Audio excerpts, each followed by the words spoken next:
Happy Thursday, fifth graders. Let's review our I idioms. Apple of your eye, the person you are extremely fond of or love a lot. Your most favorite person, someone or something that is very precious.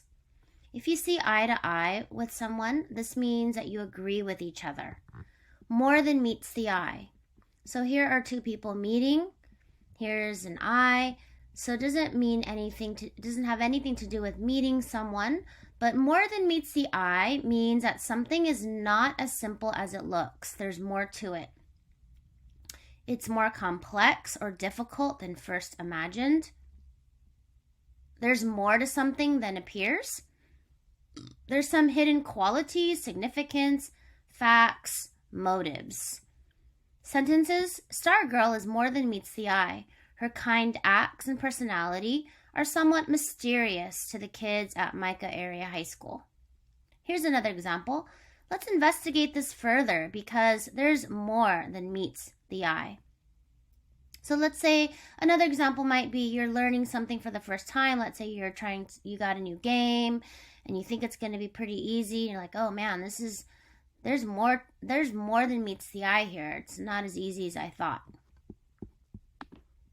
Mid means middle. We learned midnight, 12 o'clock at night, middle of the night. Midway means between two places and the same distance from each of them, or when half a period of time has passed. Midpoint is really similar to midway. Midpoint. The beach is about a mile long. At its midpoint are a snack bar and restrooms. What does midpoint mean? It's a point that is half of the way through or along something. So let's say you could have the midpoint of a game, there's a halftime show. At the midpoint of a book, you might take a break and then continue reading again. Perhaps at the midpoint of a concert, there's an intermission. There's a break so that attendees can take a stretch break and use the restroom or get a little drink of water. So midpoint of something is the point that is half of the way through or along something. We're working on the Greek root phone, which means sound. We learned microphone, a piece of equipment that you speak into to record your voice or make it louder when you are speaking or performing in public. A megaphone is a piece of equipment like a large horn, which you talk through to make your voice sound louder when you are speaking to a crowd. This word's a little bit hard, but you see phone here.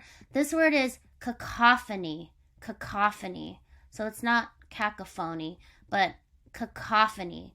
And a cacophony is a loud, unpleasant mixture of sounds. So it's a mixture of sounds, but it's loud and unpleasant. Like it might make you want to put your hands over your ears or something. Like it's really loud and not pretty to hear. It's unpleasant.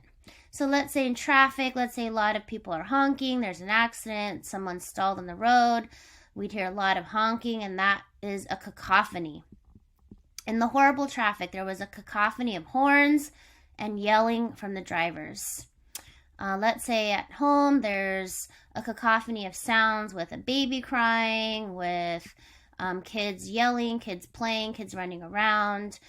Maybe there's a lot of movement in the kitchen, pots and pans and things, and maybe someone's annoyed by this. There's a cacophony of sounds in the home. Kids arriving at school, maybe they're unpacking their backpacks, someone's screaming and yelling, maybe someone dropped something.